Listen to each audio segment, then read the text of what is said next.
ಎಲ್ಲರಿಗೂ ನಮಸ್ಕಾರ. Welcome to the ಅಮ್ಮನ ಕೈ ರುಚಿ ವ್ಲಾಗ್ಸ್. ಇವತ್ತೇನು ರೆಸಿಪಿ ತೊಗೊಂಡು ಬಂದಿದ್ದೀನಿ ಅಂತ ಅಂದರೆ ಸಿಂಪಲ್ ಆ್ಯಂಡ್ ಟೇಸ್ಟಿಯಾಗಿರುವಂತಹ ವಾಂಗಿಬಾತ್ ರೆಸಿಪಿಯನ್ನು ತೊಗೊಂಡು ಬಂದಿದ್ದೀನಿ. ಇದು ಮಾಡಲಿಕ್ಕೆ ಕೂಡ ತುಂಬಾ ಸುಲಭ, ಹಾಗೆ ತುಂಬಾ ಟೇಸ್ಟಿಯಾಗಿರುತ್ತೆ. ಬನ್ನಿ ಹೇಗೆ ಮಾಡೋದು ಅಂತ ನೋಡೋಣ.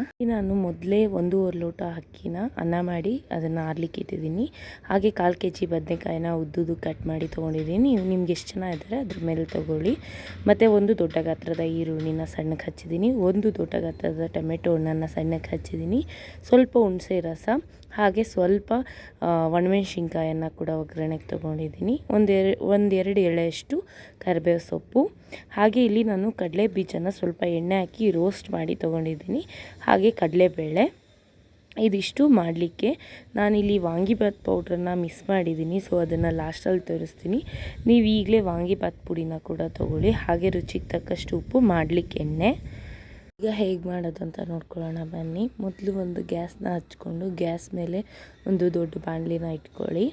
ಆ ಬಾಣಲಿ ಚೆನ್ನಾಗಿ ಕಾದ ನಂತರದಲ್ಲಿ ಅದಕ್ಕೆ 5 ಟೀ ಸ್ಪೂನ್ ಆಗೋಷ್ಟು ಎಣ್ಣೆನ ಸೇರಿಸ್ಕೊಳ್ಳಿ. ಎಣ್ಣೆ ಚೆನ್ನಾಗಿ ಕಾದ ನಂತರದಲ್ಲಿ ತೊಳೆದು ಉದ್ದಕ್ಕೆ ಕಟ್ ಮಾಡಿರೋವಂಥ ಬದನೆಕಾಯಿನ ಸೇರಿಸ್ಕೊಂಡು ಚೆನ್ನಾಗಿ ಫ್ರೈ ಮಾಡ್ಕೋಬೇಕಾಗತ್ತೆ. ಸೊ ನಮಗೆ ಇದರಲ್ಲೇ ಅದ್ರ ಫ್ಲೇವರ್ ಸಿಗೋದು. ಇಲ್ಲಿ ನಾವು ಎಷ್ಟು ಚೆನ್ನಾಗಿ ಫ್ರೈ ಮಾಡ್ಕೊತೀವಿ ವಾಂಗಿಬಾತ್ ಅಷ್ಟು ಟೇಸ್ಟಿಯಾಗಿ ಬರುತ್ತೆ. ಸೊ ನೀಟಾಗಿ ಎಲ್ಲ ತೊಳೆದು ಕಟ್ ಮಾಡ್ಕೊಂಡಿರೋದನ್ನ ನೀಟಾಗಿ ಸೇರಿಸ್ಕೊಂಡು ಅದನ್ನು ನೀಟಾಗಿ ಮಿಕ್ಸ್ ಮಾಡ್ಕೊಳ್ಬೇಕಾಗತ್ತೆ. ಡೈಲಿ ಇದೇ ಥರ ಒಂದೊಂದು ಹೊಸ ರೆಸಿಪಿ ಜೊತೆ ನಾನು ನಿಮಗೆ ಸಿಗ್ತಾ ಇರ್ತೀನಿ. ಹೀಗೆ ನಾನು ಫಾಲೋ ಮಾಡ್ಕೊಂಡು ನನ್ನ ಸಪೋರ್ಟ್ ಮಾಡಿ ಅಂತ ಹೇಳ್ತಾ ಮತ್ತೆ ರೆಸಿಪಿ ಕಡೆ ಹೋಗೋದಾದರೆ, ಈ ಬದನೆಕಾಯಿ ಏನಿದೆ ಅಲ್ಲ ಅದನ್ನು ಚೆನ್ನಾಗಿ ಫ್ರೈ ಮಾಡ್ಕೊಳ್ಬೇಕಾಗತ್ತೆ. ಫ್ರೈ ಮಾಡ್ತಾನೆ ಅದಕ್ಕೆ ಸ್ವಲ್ಪ ರುಚಿಗೆ ತಕ್ಕಷ್ಟು ಉಪ್ಪನ್ನು ಕೂಡ ಸೇರಿಸ್ಕೊಳ್ಳಿ.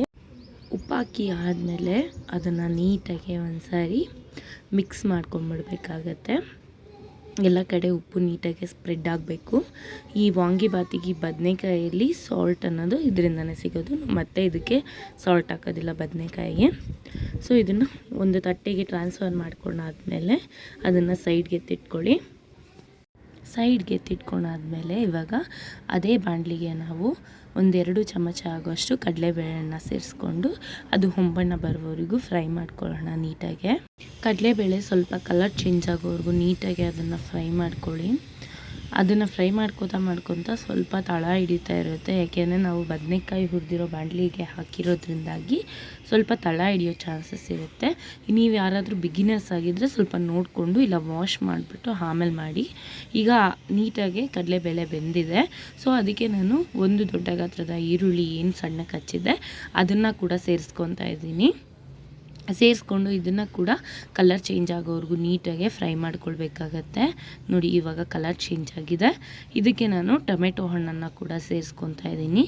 ಟೊಮೆಟೊ ಹಣ್ಣನ್ನು ಕೂಡ ಸೇರಿಸ್ಕೊಂಡು ಅದು ಸ್ವಲ್ಪ ಸಾಫ್ಟ್ ಆಗೋವರೆಗೂ ನೀಟಾಗಿ ಫ್ರೈ ಮಾಡ್ಕೊಳ್ಬೇಕಾಗತ್ತೆ. ಇವಾಗ ನೋಡಿ ಟೊಮೊಟೊನ ಕೂಡ ನೀಟಾಗಿ ಫ್ರೈ ಆಗ್ತಿದೆ. ಸೊ ಇದು ಸ್ವಲ್ಪ ಮೆತ್ತಗಾಗ್ತಿದ್ದಂಗೆನೇ ನಾವೇನು ಒಣಮೆಣ್ಸಿನ್ಕಾಯಿ ಮತ್ತು ಕರಿಬೇವು ಸೊಪ್ಪನ್ನು ಇಟ್ಕೊಂಡಿದ್ವಿ ಅಲ್ಲ ಅದನ್ನು ಈ ಟೈಮಲ್ಲಿ ಹಾಕ್ಕೊಳ್ಬೇಕಾಗತ್ತೆ. ನಾವು ಈ ಟೈಮಲ್ಲಿ ಹಾಕ್ಕೊಂಡು ಅದನ್ನು ಕೂಡ ಒಂದು ಟೈಮ್ ನೀಟಾಗಿ ಮಿಕ್ಸ್ ಮಾಡ್ಕೊಳ್ಬೇಕಾಗತ್ತೆ. ಮಿಕ್ಸ್ ಮಾಡ್ತಾನೆ ಅದು ಕೂಡ ಒಂದು ಸ್ವಲ್ಪ ಫ್ಲೇವರ್ ಬಿಡೋವರೆಗೂ ನೀಟಾಗಿ ಫ್ರೈ ಮಾಡ್ಕೊಳ್ಳಿ.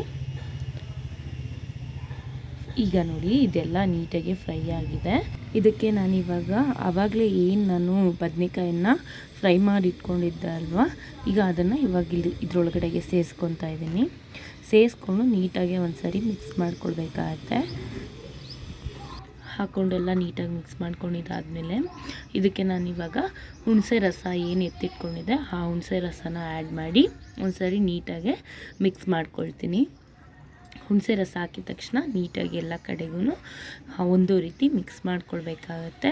ಈಗ ನಾನು ಆವಾಗಲೇ ವಾಂಗಿಬಾತ್ ಪುಡಿನ ನಿಮಗೆ ತೋರಿಸೋದು ಮರ್ತಿದ್ದೆ, ನಾನು ವಿಡಿಯೋ ಸ್ಟಾರ್ಟಿಂಗಲ್ಲೇ ಹೇಳಿದ್ರಿಂದ. ಸೊ ಇವಾಗ ಹಾಕ್ತಾಯಿದ್ದೀನಿ ವಾಂಗಿಬಾತ್ ಪುಡಿನ. ನಾನಿಲ್ಲಿ 2 ಪ್ಯಾಕೆಟ್ ವಾಂಗಿಬಾತ್ ಪುಡಿನ ಯೂಸ್ ಮಾಡ್ತಾಯಿದ್ದೀನಿ. ಸೊ ನಿಮ್ಮ ಮನೇಲಿ ಎಷ್ಟು ಜನ ಇದ್ದಾರೆ ಅದ್ರ ಮೇಲೆ ನೀವು ವಾಂಗಿಬಾತ್ ಪುಡಿನ ನೋಡಿ ಹಾಕ್ಕೊಳ್ಬೋದು. ವಾಂಗಿಬಾತ್ ಪುಡಿನ ಹಾಕಿ ನೀಟಾಗಿ ಇನ್ನೊಂದು ಸರಿ ಮಿಕ್ಸ್ ಮಾಡ್ಕೊಳ್ಳಿ. ಸೊ ಇದು ಹಾಕಿ ಜಾಸ್ತಿ ಹೊತ್ತು ನಾನು ಒಲೆನ ಆನ್ ಮಾಡೋದಿಲ್ಲ. ಗ್ಯಾಸ್ನ ಇದು ಹಾಕಿ ಮಿಕ್ಸ್ ಮಾಡಿದ ತಕ್ಷಣ ಗ್ಯಾಸ್ ಆಫ್ ಮಾಡಿ ಇಟ್ಕೊಂಡ್ಬಿಡ್ತೀನಿ ನಾನು. ಸೊ ಯಾಕೆಂದರೆ ಆ ಫ್ಲೇವರ್ ಅದರಿಂದನೇ ಸಿಗೋದು. ನೀವು ತುಂಬ ಹೊತ್ತು ಫ್ರೈ ಮಾಡ್ತೀರಾ ಅಂತ ಅಂದರೆ ಅದು ವಾಂಗಿಬಾತ್ ಟೇಸ್ಟ್ ಹೊಟ್ಟೋಗ್ಬಿಡುತ್ತೆ. ಸೊ ಇದನ್ನು ಹಾಕಿ ನೀಟಾಗಿ ಮಿಕ್ಸ್ ಮಾಡಿ ನಾನಿವಾಗ ಗ್ಯಾಸ್ ಸ್ಟವ್ನ ಆಫ್ ಮಾಡ್ಕೊಂಡು ಇನ್ನೊಂದು ಸಾರಿ ಮಿಕ್ಸ್ ಮಾಡ್ಕೊಂಡಿದ್ದೀನಿ. ಸೊ ಗ್ಯಾಸ್ ಸ್ಟವ್ನ ಆಫ್ ಮಾಡ್ಕೊಂಡು ಆಗಿದ್ದ ನಂತರದಲ್ಲಿ ಇವಾಗ ನಾನು ಏನು ಅನ್ನನ ಮಾಡಿಟ್ಕೊಂಡಿದ್ದೆ ಅದನ್ನು ಸ್ವಲ್ಪನೇ ಸೇರಿಸ್ತಾ ಮಿಕ್ಸ್ ಮಾಡ್ಕೊಳ್ಬೇಕಾಗತ್ತೆ. ನೀಟಾಗಿ ಎಲ್ಲ ನಾನು ಹಾಕಿ ಮಿಕ್ಸ್ ಮಾಡಿಕೊಂಡು ತೊಗೊಳ್ತೀನಿ. ಈ ಅನ್ನನೆಲ್ಲ ಹಾಕಿ ನೀಟಾಗಿ ಹೊಂದ್ಕೊಳ್ಳೋ ರೀತಿ ಈಗ ರುಚಿ ನೋಡಿಕೊಂಡು ಬೇಕಾದಷ್ಟು ರುಚಿನ ಸೇರಿಸ್ಕೊಳ್ಳಿ. ಸೊ ನಾನು ಆಗಲೇ ಬದನೆಕಾಯಿಗೂ ಹಾಕಿ ಆಗಲೇ ಈರುಳ್ಳಿಗೂ ಹಾಕಿರೋದ್ರಿಂದ ನಮಗೆ ಅಷ್ಟೇ ರುಚಿ ಸಾಕಾಗಿದೆ. ನೀವು ಒಂದು ಸಾರಿ ರುಚಿ ನೋಡಿ ಬೇಕಾದರೆ ಸೇರಿಸ್ಕೊಳ್ಬೋದು. ಸೊ ಎಲ್ಲ ಅನ್ನನೂ ಕೂಡ ಹಾಕಿ ನೀಟಾಗಿ ಒಂದು ಸಾರಿ ಮಿಕ್ಸ್ ಮಾಡಿಕೊಂಡು ಅದನ್ನು ಎತ್ತಿಟ್ಕೊಳ್ಬೇಕಾಗತ್ತೆ. ಸೊ ಇವಾಗ ನಾನು ಕೊನೆಯದಾಗಿ ನೀಟಾಗಿ ಅನ್ನ ಎಲ್ಲ ಮಿಕ್ಸ್ ಆದ ನಂತರದಲ್ಲಿ ನಾನು ಏನು ಕಡಲೆ ಬೀಜನ ಫ್ರೈ ಮಾಡಿ ಇಟ್ಕೊಂಡಿದ್ದೆಲ್ಲ ಇದನ್ನು ಮೇಲ್ಗಡೆಯಿಂದ ಹಾಕ್ತಾಯಿದ್ದೀನಿ. ಸೊ ಹಾಕಿದ ನಂತರದಲ್ಲಿ ಇದನ್ನು ಬಿಸಿಯಾಗಿ ಸರ್ವ್ ಮಾಡಿ ಚಟ್ನಿ ಜೊತೆಗೆ ತುಂಬಾ ಟೇಸ್ಟಿಯಾಗಿರುತ್ತೆ. ಹಾಗೆ ತುಂಬಾ ಸಿಂಪಲ್ ಆ್ಯಂಡ್ ಕ್ವಿಕ್ಕಾಗಿ ಮಾಡ್ಕೊಳ್ಬೋದು. ಬ್ಯಾಚುಲರ್ಸ್ಗಂತೂ ತುಂಬಾ ಈಸಿ ಇದು. ಇದೇ ರೀತಿ ಇನ್ನಷ್ಟು ವೀಡಿಯೋಗಳ ಜೊತೆ ನಿಮಗೆ ಸಿಗ್ತಾ ಇರ್ತೀನಿ. Thank you for watching.